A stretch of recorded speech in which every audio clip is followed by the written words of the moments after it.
शर्मिला फारूकी साहिबा, बिलावल भुट्टो जरदारी साहब कहते हैं कि नवाज शरीफ जहन में रखें कि मकाफात अमल सबके साथ होता है।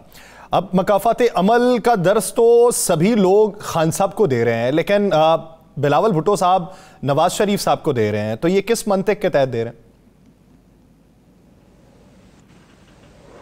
जी शुक्रिया यासिर साहब। देखिए इशू पता है क्या है, हम जब बात करते हैं ना कि नई सोच को जन्म दो, और जो बिलावल भुट्टो जरदारी साहब जब बात करते हैं ना कि 70 साल बोसीदा सियासत को दफन कर दो, तो हम इसी की बात कर रहे हैं। यही बात है, एक दूसरे के ऊपर इल्ज़ाम तराशी, सियासी मुकदमात बनाना, एक दूसरे को जेलों में डालना, फिर शादियाने बजाना, ये सियासत को ख़त्म कर दो। और अगर ख़त्म नहीं कर सकते तो घर जाके बैठ जाएं, किसी और को क़यादत संभालने दें। ये एक विशियस सर्कल है। आज आप किसी का बुरा, ये तो कर्मा है ना, ये आप में और आपके सारे मेहमान सब जानते हैं, as you sow shall you reap. आज आप किसी के साथ ज्यादती करेंगे, life takes a full circle, it will come back to you. मियाँ साहब के दौर में बहुत कुछ हुआ, हमारे साथ भी हुआ, मेरे साथ भी हुआ, मुझे भी जेल में डाला गया, घूम फिर के लाइफ टुक अ सर्कल, उनकी बेटी को भी जेल जाना पड़ा। मैं खुश नहीं हो रही, मैं बिल्कुल खुश नहीं हो रही। जब मरियम बीबी को गिरफ्तार किया गया था, I was the first one two condemn it. मैं समझती हूँ कि ये क्या तकलीफ है, बाप को जेल में देखना, बेटी को जेल में डाल देना, ये एक बड़ी कर्ब से गुजरना पड़ता है आपको। ये सियासत को बंद करते हैं, सियासी मुखालफीन को जेल में डालना, उनके लोगों को जेल में डालना।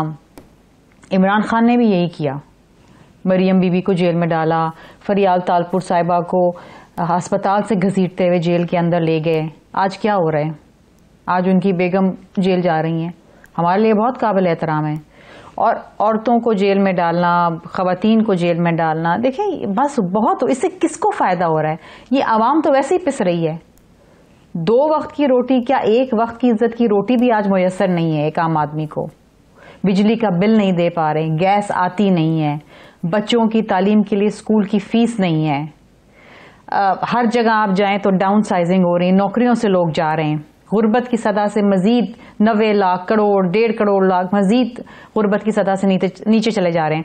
आप उठा के देखें ना, पाकिस्तान ऑफ ब्यूरो स्टेटिस्टिक्स की रिपोर्ट, स्टेट बैंक की रिपोर्ट उठा के देखें, हर साल, पिछले साल 2023 के अंदर 8,60,000 पाकिस्तानी मुल्क छोड़ के जा चुके हैं नौकरी की तलाश में, रोजगार की तलाश के अंदर।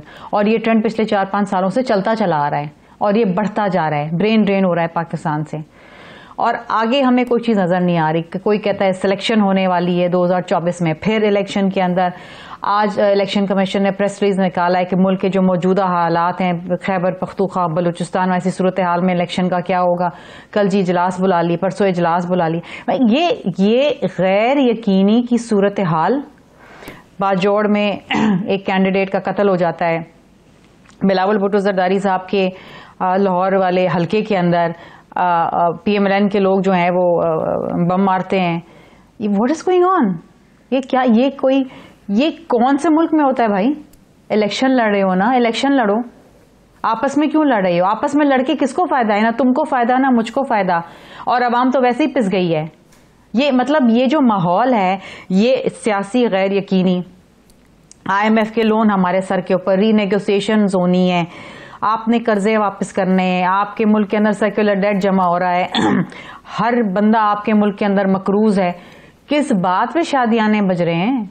हमें नहीं खुशी कि इमरान खान और बुशरा बीबी को जेल हो गई, सजा हो गई, लेकिन हमारे साथ ये हो चुका है। शहीद जुल्फकार अली भुट्टो को फांसी चढ़ा दी गई, लोगों को जेलों में। आसिफ अली जरदारी साहब 11.5 साल बेगुनाही में जेल काट ली उन्होंने, कोई सजा नहीं हुई, लेकिन जेल काट ली। ये तो कुछ भी नहीं है 10 साल सजा। अभी तो इनके पास मजीद अपील के फॉर्म मौजूद हैं।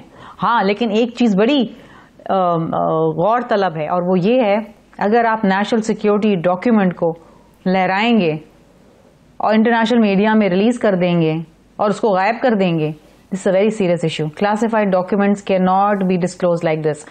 हर वजीर आजम के पास स्टेट सीक्रेट्स होती हैं। इसका मतलब ये नहीं है कि अगर आपको निकाल दिया जाए, और वो भी कॉन्स्टिट्यूशनल तरीके से आप निकले ना, वोट ऑफ नो कॉन्फिडेंस हुआ पार्लियामान ने, you lost your majority in the parliament, आप चले गए घर। इसका मतलब ये नहीं है कि आप मुल्क को ले डूबे। 9 मई के वाकयात पे आप इस कौम की गयूर अवाम को, नौजवानों को वरगला के अपनी मुसल्लह अफवाज के खिलाफ खड़े कर दें, ये नहीं हो सकता इस मुल्क के अंदर जी, दिस इज नॉट अलाउड। आप तो मुल्क की सालमियत को झंझोड़ रहे हैं, आप तो मुल्क के वजूद को हिला देंगे, ये नहीं हो सकता। खुदारा ये बंद कर दें, ये चीजें बंद कर दें। तोशाखाना केस क्या है? तोशाखाना केस में तहाइफ लेना और उनको एक दाम पे खरीदना वो जुर्म नहीं है। हाँ, ये जरूर जुर्म है कि आपने अपने टैक्स रिटर्न्स में उसको डिक्लेयर नहीं किया। You are a public representative. मैं कागज भरती हूं तो मैं अपने हस्बैंड के भी एसेट्स बताती हूं, मुझसे मांगे जाते हैं, मैं बताती हूं कि उसके पास ये है, मेरे पास ये है, मेरे जो डिपेंडेंट हैं मैं उनके भी बताती हूं, आपको भी बताने। ये नहीं हो सकता आप तोहफे लें और फिर आप एज अ पब्लिक रिप्रेजेंटेटिव आप वो उसको डिक्लेयर ना करें। This is wrong. गलती यहाँ है। तोहफे तो सब लेके जाते हैं, तोहफे सब लेके जाते हैं, लेकिन उसको कानूनी तरीके से लेके जाते हैं, करना भी होता है और रजिस्टर्ड करवाना भी होता है। या फरीद साहब, वही तो मैं कह रही हूँ, डिक्लेयर तो करे ना उसको। जी बताएं तो सही कि आपने ये खरीदा है, ये आपके एसेट्स में इजाफा हुआ है। बिलावल भुट्टो जरदारी साहब ने जो ऐलान किया है, उस ऐलान के पीछे मंतिक क्या है और उसकी एग्जीक्यूशन किस तरीके से हो सकती है? शर्मिला फारूकी साहिबा, बिलावल भुट्टो साहब ने इक़्तिदार में आके तमाम सियासी कैदियों को रिहा करने का ऐलान किया। एक तो ये बताइएगा कि सियासी कैदी आप समझते किसे हैं, और दूसरा ये कि उनके ऊपर जो केसेस हैं, उनके फैसले अदालतों ने किए हैं, तो रिहाई हुकूमत किस तरीके से काबिल अमल लाएगी? देखिए जी, पहली बात तो ये है कि पीपल्स पार्टी झूठे मुकदमात नहीं बनाती अपने सियासी मुखालफिन के ऊपर, ना ही पीपल्स पार्टी किसी के साथ बुग़्ज़ माफिया के अंदर उनको जेलों में डालती है।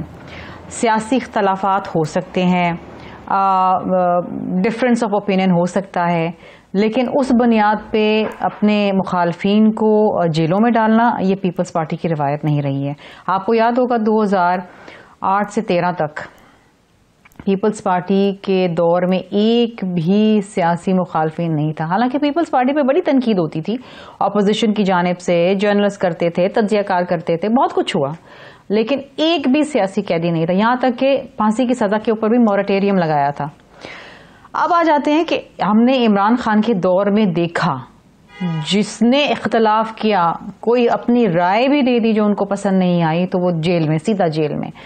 इदारों को इस्तेमाल किया गया मुकदमात बनाने के लिए। Political victimisation was the worst in his time, ये हम सब मानते हैं, और उनको जेलों में डाला। अभी भी खवातीन बेचारी जेलों के अंदर पड़ी हैं, जमानतें नहीं हो रही। हाँ देखें, जिनकी सजाएं हो गई हैं, जिनको सजाएं हो गई हैं, वो तो अदालतों ने सजा दी है, वो फिर अदालतें ही उनको रिहा कर सकती हैं।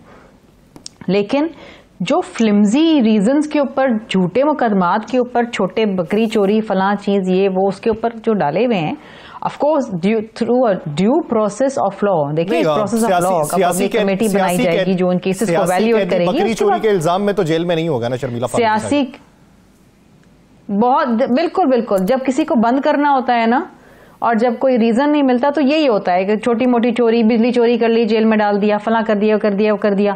राना सनाउल्लाह के गाड़ी से नहीं निकाल लिए थे, चरस नहीं निकाल ली थी, कुछ निकाल लिया था ना इस तरीके का, हो गए ना बरी बाद में। आसिफ अली जरदारी साहब को 11.5 साल जेल में रखा ना, हो गए ना, अदालतों से ही बरी हो गए ना, सजा तो नहीं हुई थी ना। कितने रीजन है, तारीख भरी पड़ी हुई है यासिर साहब, you know better than me.